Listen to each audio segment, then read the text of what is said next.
dia mengintroduksi, ini menarik buat saya. Surya Paloh datang dengan mengintrodusir sistem nilai yang baru. Pak Anies pun mengatakan silakan cari pilih calon wakil yang lu anggap memang dia memenuhi kriteria. Disebut nggak harus dari parpol ini, parpol pendukung ini segala macam, enggak. Dan tentu saya pun akan yakin ya, nanti kalau siapapun wakil capresnya, kalau sampai nanti menang dan terpilih, tidak akan cuma jadi kayak boneka aja lah, diam-diam bengong, ngah-ngong, nggak. Assalamualaikum warahmatullahi wabarakatuh. Selamat sore. Kita bersama dengan Bapak Taufik Baudin dari UI Watch. Orang banyak bertanya-tanya, beliau ini seorang psikolog atau sosiolog, tapi banyak bicara masalah-masalah kepentingan, masalah sosial politik, sangat peduli sekali. Maka itu kita berbahagia pada sore hari ini. Ada satu kejadian, saya tadi barusan menghadiri pernyataan dari Nasdem tentang pendukungan Anies yang sudah selama ini didengung-dengungkan tanggal 10 November, tahu-tahu mendadak dalam satu hari mengumumkan itu. Ini sangat surprise sekali bagi rakyat karena sedang concern kepada majalah Tempo dan perkataan dari Andi Arief bahwa akan menangkap Anies, dan ini fenomenal nih bagi kami terhadap Surya Paloh. Mungkin Bapak bisa bercerita tentang itu sedikit. Iya, makasih ya. Assalamualaikum warahmatullahi wabarakatuh. Waalaikumsalam. Di awal ditanya, siapakah gerangan saya? Nah, gitu. Saya ini praktisi, pensiunan dosen.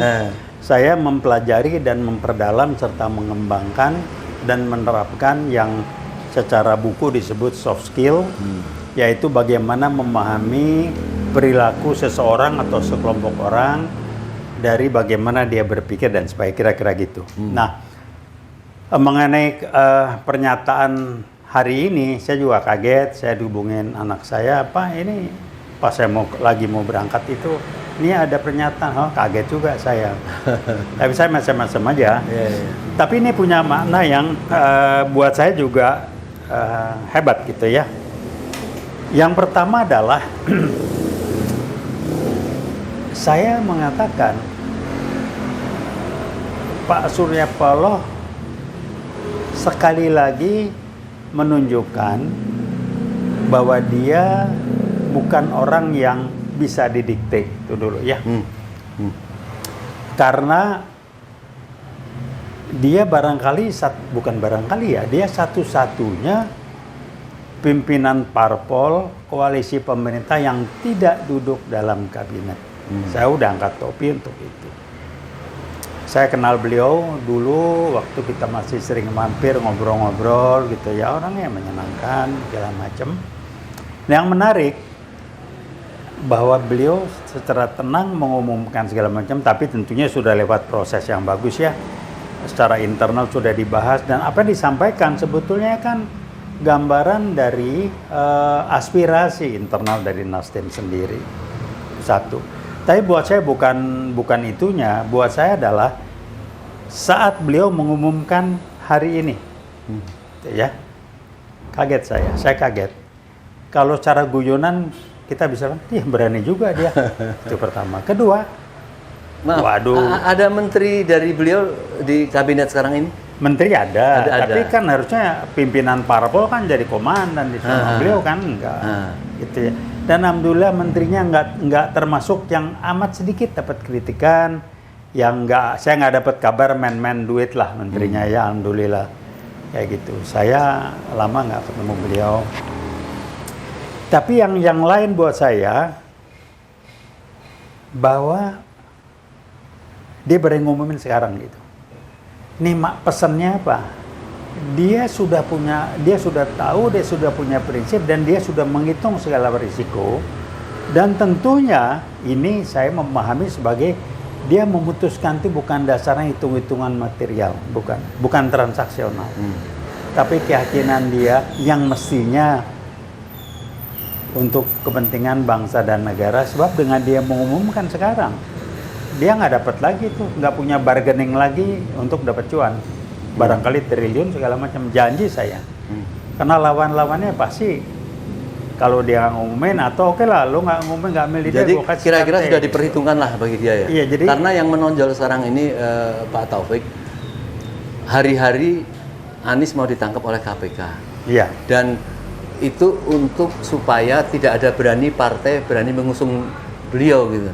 Nah, itu seolah langsung dijawab sama beliau. Dan tadi terus terang dari Nasdem saya mampir ke KPK karena akan ada demo dan saya mau naik panggung juga lah menyatakan perlawanan untuk apabila ditangkap. Ternyata demo itu langsung tidak ada, sepi. Kemungkinan artinya Firly seolah-olah tidak berani melanjutkan ini atau seperti apa pengamatan Pak Taufik? Iya, jadi saya melihatnya sebagai ya dia ngirim pesan ke semua yang berkepentingan ini, yang lawan-lawan yang takut kalau sampai Anies maju sebagai capres.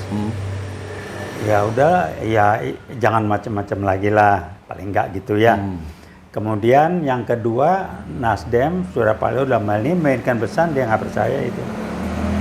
Nah sekarang mengenai KPK Firly, kalau saya bilang udah lupakanlah lah. Tapi saya baru jelas 100% melihat kenapa dulu Firly sampai bikin tes ini tes itu mengeluarkan sekian puluh jajarannya, karena memang mereka itu yang orang yang tidak bisa disetel untuk kepentingan politik.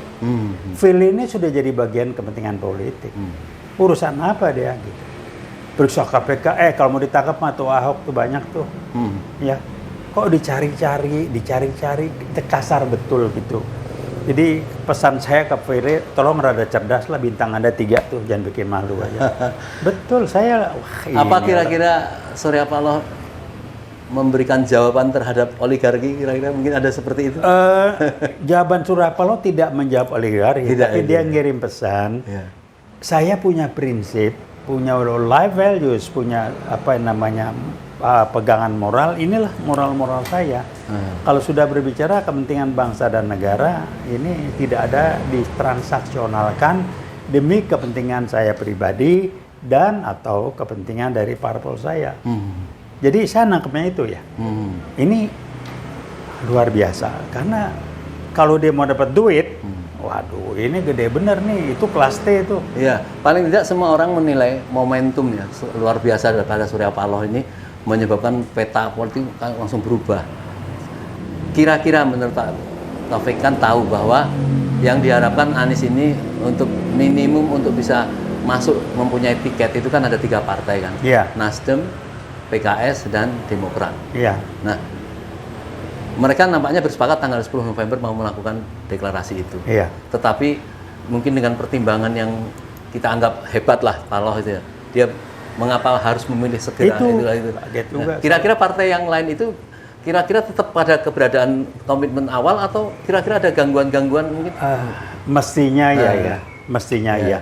Kalau saya melihat pernyataan dari AHY dan PKS, ya mestinya juga nggak dibayar, nggak akan bisa pakai cuan lah ya.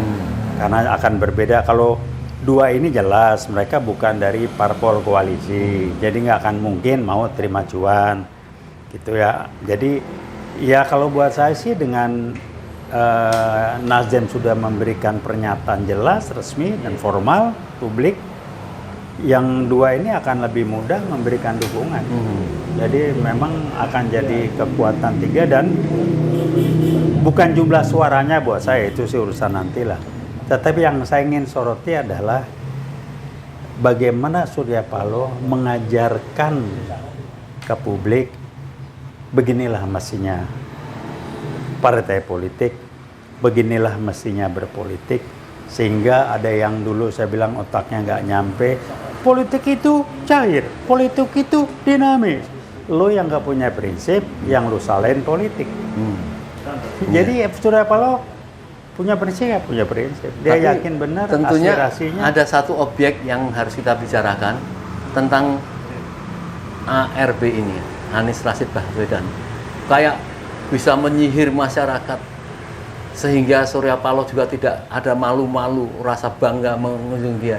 Ini ada peran dari langit atau bagaimana nih Pak Anies ini tahu bisa mau menyatukan keresahan bangsa ini? Kalau saya sih melihatnya ya, Anies ini orang melihat sebagai gubernur, nggak ada rekam jejak yang korup.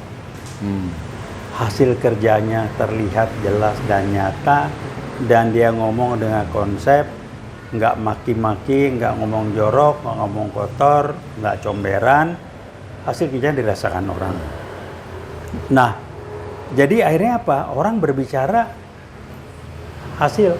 Bab apapun yang kita sampaikan, orang akan bicara mana buktinya. Hasil kerja kan bukti. Nah, beliau menunjukkan bahwa beliau itu memang punya konsep, punya gagasan tuh nggak sekedar reaktif, instan, kayak pindah ibu kota tuh tiba-tiba pindah. Itu kan nggak ada, semua terprogram dengan baik.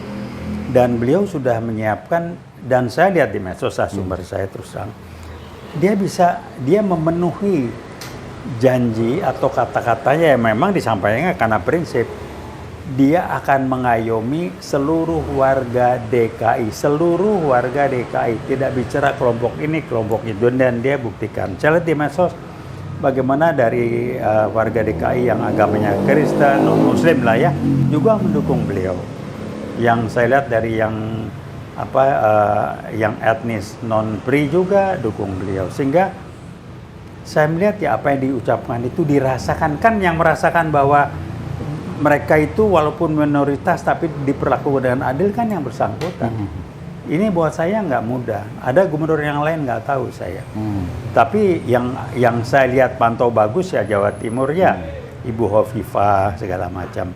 Jawa Barat ya so-and-so yang tadi menyinggung itu. Mungkin perlu saya sampaikan. Saya mohon komentar dari Pak Taufik. Karena jelas Nasdem sudah memutuskan sesuatu. Kan berarti ada partai-partai lain yang belum memutuskan sesuatu, yang kemungkinan biasanya partai besar merasa ingin mencalonkan, ingin dari partainya menjadi wakil presiden tentunya kan. Ya. Nah, masyarakat melihat jangan sampai terjadi di dalam rezim yang lama itu wakil presiden itu sering dihujat-hujat karena hanya sebagai pelengkap penderita, tidak mempunyai tugas sesuatu yang nampaknya berarti gitu. Saya tidak tahu tadi Bapak ARB tadi menyebut bahwa untuk wakil presiden silahkan rakyat melakukan semacam konvensi gitu ya. Artinya dengan kriteria-kriteria yang terukur menjadi kepuasan masyarakat. Ini kan tidak terbayangkan oleh kami Pak. Beliau sudah menyampaikan seperti itu. Kira-kira ada pesan apa dia menyampaikan itu? Apakah menyampaikan pada partai yang belum berkonvensi, oke, ayo kita konvensi, kita melakukan satu koalisi. Tetapi ingat loh ya, jangan ngancam-ngancam aku koalisi tapi aku minta wakil presiden. Apa kira-kira itu nggak? Saya melihat beliau jauh sekali itu cara berpikir. Kira-kira beliau ini mengintrodusir berhentilah transaksional, itu pesannya. Gitu ya. Itu yang dilakukan Pak Surya Paloh. Jadi jangan karena gue ngusung gue harus wakil presiden. Itu yang Pak Surya Paloh dan Pak Anies sampaikan itu, pilihlah orang yang memang punya kompetensi. Jangan kayak sekarang, gue harus jadi presiden. Loh, ini mau jadi bagaimana sih?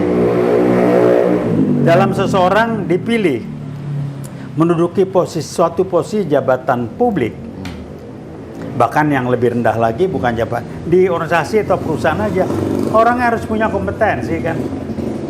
Kenapa lu di sini? Karena dia memenuhi kriteria kompetensi, kriteria untuk ini kompetensi cukup kan, harus gitu. Ini kan enggak karena gue yang ngusung, gue yang punya partai, gue harus jadi ketuanya. Nanti kalau ditanya kenapa, politik itu cair, politik itu dinamis. Cuman bahas lain bahwa gue nggak punya prinsip, itu aja. Jadi dia mengintroduksi, ini menarik buat saya. Surya Paloh datang dengan mengintrodusir sistem nilai yang baru. Pak Anies pun mengatakan silakan cari pilih calon wakil yang lu anggap memang dia memenuhi kriteria. Disebut nggak harus dari parpol ini, parpol pendukung ini segala macam, enggak. Dan tentu saya pun akan yakin ya, nanti kalau siapapun wakil capresnya, kalau sampai nanti menang dan terpilih, tidak akan cuma jadi kayak boneka aja lah, diam-diam bengong, ngah-ngong, nggak karuan. Mesti ada pembagian kerja, apa itu tugas tanggung jawab presiden dan apa tugas tanggung jawab wapres. Mereka akan berbagi. Baik, saya kira hari ini secara kacamata perpolitikan di Indonesia sangat menarik ya apa yang dilakukan terhadap Surya Paloh itu. Apa yang perlu dilanjutkan untuk memuluskan jalan apalah perjuangan rakyat lah, misalnya kepengen ada pergantian presiden di mana-mana, bahkan Refli Harun bikin lagu 2024 ganti presiden. Nah, apa yang dilakukan Paloh ini menurut saya ini semua sinyal yang kemungkinan akan terjadi. Apa pesan Bapak untuk memuluskan ini? Sinyalnya sebetulnya negara ini sudah amburadul. Jadi tolonglah jangan dilanjutkan yang sudah nggak benar itu. Jadi ya udahlah, nggak usah main angka-angka lah, lihat realita aja lah gitu ya. Utang yang udah nggak jelas untuk apa, bohong-bohong, BBM dinaikin, ini alat ketahuan buat bayar nyicil utang. Jadi udah tipu menipu sudah menjadi kebiasaan.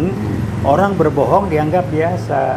Dibenarkan oleh konsultan yang sokot belajar post-truth pret, saya bilang. Saya bilang post-truth pret. Karena pret. Jadi jangan belajar sepotong. Belajar post-truth itu apa? Kenapa terjadi post-truth? Siapa yang bisa, apa yang itu yang. Nah ini ditiru, cuman orang bego yang SU-nya jongkok, yang nggak punya prinsip, yang begitu. Nggak semua orang SU-nya jongkok, nggak semua orang bego. Wah ini dipakai nih. Jadi kalau saya bohong berkali-kali, maka dianggap saya nggak bohong. Saya bilang cuman orang goblok, bego, udah dibohongin masih percaya, dan kalau dia bohong marah-marah. Lah kan udah tahu dia berbohong, kok dia bohong lagi lu marah-marah. Artinya lu masih percaya kan? Masih yang bego siapa? Itu kan mikirnya gitu mindset. Ya, jadi intinya topiknya terakhir nih, kira-kira apakah Firly akan melanjutkan jalannya untuk menjerat Anies atau melihat kenyataan jawaban dari masyarakat? Oh silakan aja, silakan. Gitu ya? Kalau dia sih tergantung arahan kakak pembina, kan hukumnya gitu. Siapa kakak pembinanya? Saya nggak tahu. Mungkin Pak Tito, tapi kenapa kan buku merah masih dicatat publik? Atau kakak pembina lagi yang lain saya nggak tahu. Mungkin di istana nggak tahu. Tergantung. Kalau Firly tergantung arahan kakak pembina.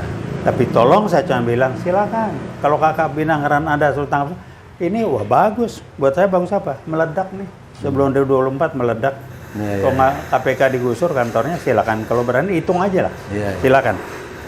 Baik Pak Taufik Baudin, sore hari ini kita sudah berpendapat paling tidak tentang apa yang terjadi, dan kita berdoa semoga ke depan peta perpolitikan koalisi mengkoalisi tentang Pak Anies Baswedan disambut oleh rakyat, dan insya Allah terjadi satu kemenangan, merasa kemenangan rakyat. Terima kasih Pak Taufik. Assalamualaikum warahmatullahi wabarakatuh.